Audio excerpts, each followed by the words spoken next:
السلام علیکم ورحمۃ اللہ وبرکاتہ۔ محترم سامعین اکرام، آج میں آپ کی خدمت میں جو ایک واقعہ اور نصیحت لے کر حاضر ہوا ہوں، بہت ہی قیمتی ہے، توجہ سے سنیے گا۔ بیان کیا جاتا ہے کہ ایک خوش اخلاق اور شیریں زبان والا شخص شہد فروخت کیا کرتا تھا، اور اس دوہری شیرینی کے باعث لوگ اس کے گرد یوں جمع ہو جاتے تھے جس طرح مکھیاں شہد پر اکٹھی ہو جاتی ہیں۔ اس کا سارا سودا دیکھتے ہی دیکھتے بک جاتا تھا۔ حاسد اس کی خوشحالی اور مقبولیت کی وجہ سے بڑے جلتے تھے، ہر وقت اس فکر میں رہتے تھے کہ کسی طرح اس کی مقبولیت کم ہو جائے۔ آخر ایک دن وہ اس ناپاک کوشش میں کامیاب ہو گئے اور انہوں نے ایسی سازش کی کہ شہد فروش اس کی خوش کلامی اور خوش اخلاقی غصے کے اندر بدل گئی۔ اب جو بھی گاہک آتا وہ اس سے بات کرتا تو وہ اس سے لڑنا شروع کر دیتا۔ نتیجہ یہ ہوا کہ اس کے سارے گاہک ٹوٹ گئے، اور نوبت یہاں تک پہنچی کہ جب وہ بازار میں آتا تو اس کے پاس صرف مکھیوں کا مجمع ہی ہوتا تھا، گاہک ایک بھی نہ بیٹھتا۔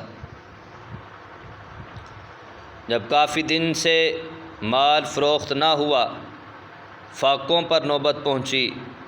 ایک دن بیوی سے کہنے لگا، معلوم نہیں خدا ہم سے کیوں ناراض ہو چکا ہے، سارا دن بازار میں بیٹھا رہتا ہوں لیکن ایک تولہ شہد بھی فروخت نہیں ہوتا۔ بیوی نے جواب دیا، خدا تو پہلے کی طرح مہربان ہے، فرق تمہارے اخلاق اور رویے میں آ گیا ہے۔ پہلے تم اپنی شیریں گفتاری اور حسن اخلاق سے لوگوں کے دل موہ لیا کرتے تھے، ہر شخص تم سے بات کر کے خوش ہوتا تھا اور دوسرے شہد فروشوں کو چھوڑ کر تم سے شہد خریدتا تھا۔ اب تمہاری تلخ گفتاری نے لوگوں کے دلوں میں نفرت پیدا کر دی ہے، انہیں تمہارا شہد بھی کڑوا معلوم ہونے لگا ہے۔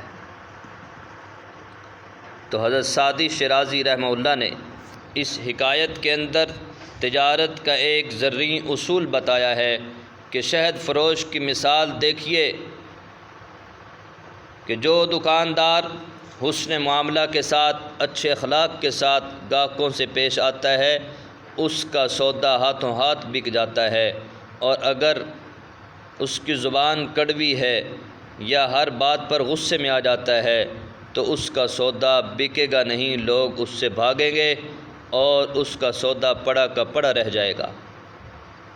تو سامعین، ہمیں بھی چاہیے کہ ہم اچھے اخلاق اپنائیں۔ اچھے اخلاق کے اندر کامیابی ہے۔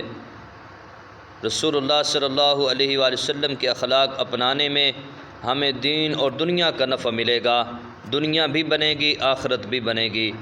تو اللہ سے دعا کرتے ہیں کہ اللہ ہمیں اس قصے کے مطابق اچھے اخلاق نصیب فرمائے، اچھا کردار، اچھی گفتار نصیب فرمائے۔